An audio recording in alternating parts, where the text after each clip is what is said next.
These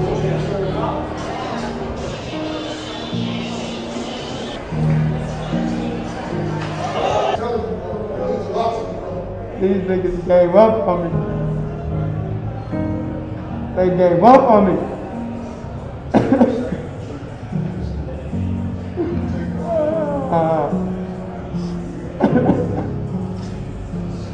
That's what it's called.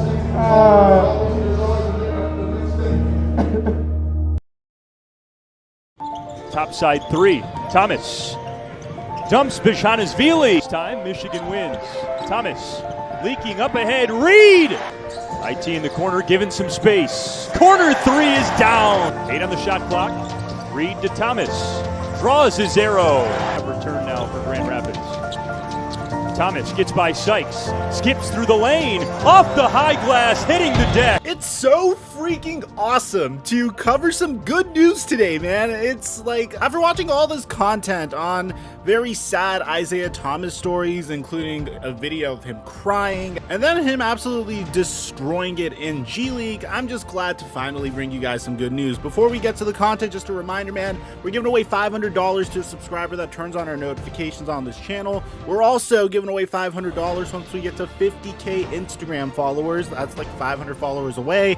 And now that we got all that out of the way, cue the intro.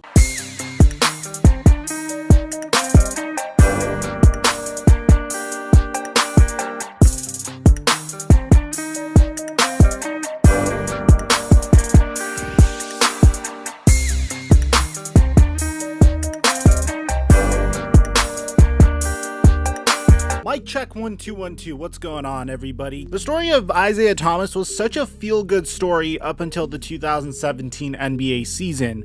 Well, more like the 2017 NBA offseason or even the 2017 NBA playoffs. Isaiah Thomas completely shattered the odds when he was the final pick in one of the deepest NBA draft classes of the past decade in the 2011 NBA draft. Now, typically, if you're the final pick in the NBA draft, you usually won't have a career in the NBA, but Isaiah Thomas completely defied all of the odds. From the very beginning when he was with the Sacramento Kings, clearly there was something special about this guy, and the Sacramento Kings actually, I think this is the last time they had a really good draft class, because they drafted DeMarcus Cousins in the first round, and then they drafted Hassan Whiteside and Isaiah Thomas in the second round of this draft, which is crazy because all of them didn't really play together for that long. But unfortunately, the Sacramento Kings also were absolutely infatuated with Jimmer Fredette and drafted him the year after, and ultimately Isaiah Thomas didn't get the love that he was supposed to in Sacramento, and he was very much underutilized. He would play his most minutes per game during his final season in Sacramento and would reward the Kings with 20 points per game, 6 assists per game, and 1.3 steals per game.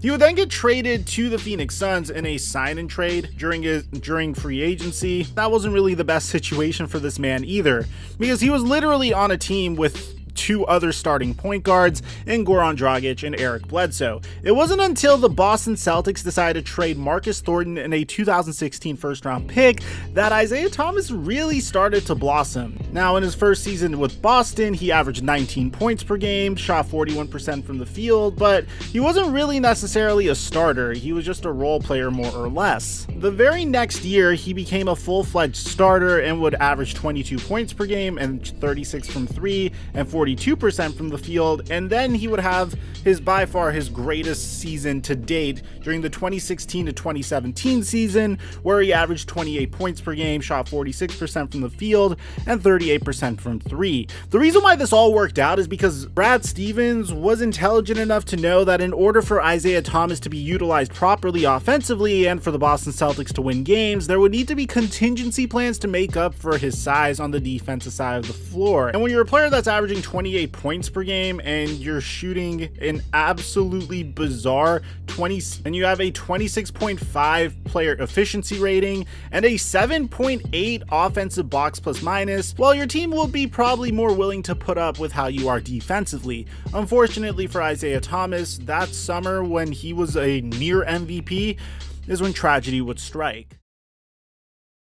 Isaiah Thomas's sister would die in a tragic car accident. During the NBA playoffs, he was coping with a very difficult personal issue that I personally would never hope to imagine the agony that he had to go through while dealing with that horrible news. But in addition to that, he was being physically challenged as well. He had to play through the playoffs with a lingering hip injury, and most players probably wouldn't have done that, especially going into a contract year, and I guess that's where Isaiah Thomas may have messed up, unfortunately. Isaiah put it all on the line for his team. He did what an honorable star would do and did his absolute best to take the Boston Celtics to the NBA Finals. They would fall short in the Eastern Conference Finals. And little did we know at the time, but that would be Isaiah Thomas's final season with the Boston Celtics. He would get traded along with Jay Crowder, Ante Zizic, and a first-round draft pick to the Cavaliers for Kyrie Irving in one of those famous trades where everybody ended up losing, in my opinion. Except, I guess, the Cleveland Cavaliers, because at least they got Colin Sexton out of it. And when he was playing in Cleveland, unfortunately, his career began to fall off of the cliff. Mainly because, you remember when I said previously that Isaiah Thomas was so good offensively that the Celtics were willing to put up with how bad he was defensively and at least mask some of his defensive inadequacies? Well, for the Cleveland Cavaliers, they don't really play in a system that the Boston Celtics did. The best way I could explain this is if the Boston Celtics were more predicated on ball movement and play design, the Cleveland Cavaliers were more of a team that surrounded LeBron James with three-point shooters and good defenders and just hoped that they could space it all out for LeBron James to create plays for everybody. And ultimately, you would need to be good at defense in order to do that, and unfortunately for Isaiah Thomas, that's not what happened. Isaiah would only play 15 games for the Cleveland Cavaliers. He would average 14.7 points per game and an abysmal 25% from three before the Cleveland Cavaliers said, okay, we had enough, and traded him to the Los Angeles Lakers for Larry Nance Jr.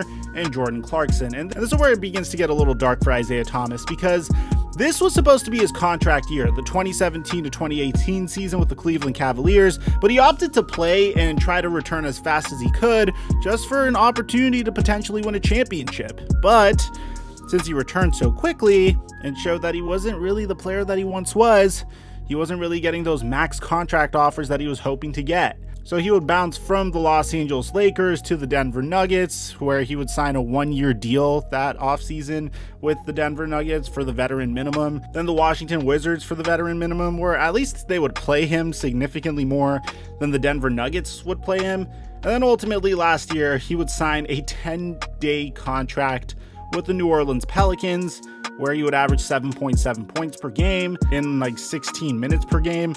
And then this most recently, he would sign a contract with the Grand Rapids Gold of the NBA G League, where he had an absolutely remarkable debut, scoring 42 points, 8 assists, and 6 rebounds in 42 minutes during a 127-131 loss to Fort Wayne. But don't worry, guys, there's a happy ending to this story. You see, Russell Westbrook, unfortunately, had to enter COVID protocol. So the Los Angeles Lakers had a huge gaping hole at the point guard position, and they didn't want to only depend on Rajon Rondo. So according to Champ Charania, the Los Angeles Lakers have officially signed Isaiah Thomas, which is just incredible news, man. If you're a fan of basketball, no matter what, you're supporting this man and just hoping he has a happy ending to his career. He exemplifies the underdog story, and honestly, I know it's just a 10-day contract, but I'm really holding out hope that he makes the most out of this opportunity, and round 2 of LeBron James and Isaiah Thomas ends up being very successful. Honestly, I'm even thinking about copying an Isaiah Thomas Lakers jersey because of this, but let me know how you guys feel about this in the comment section down below. Aside from that, I'm your boy Mike, and I'm dropping our mic until our next upload.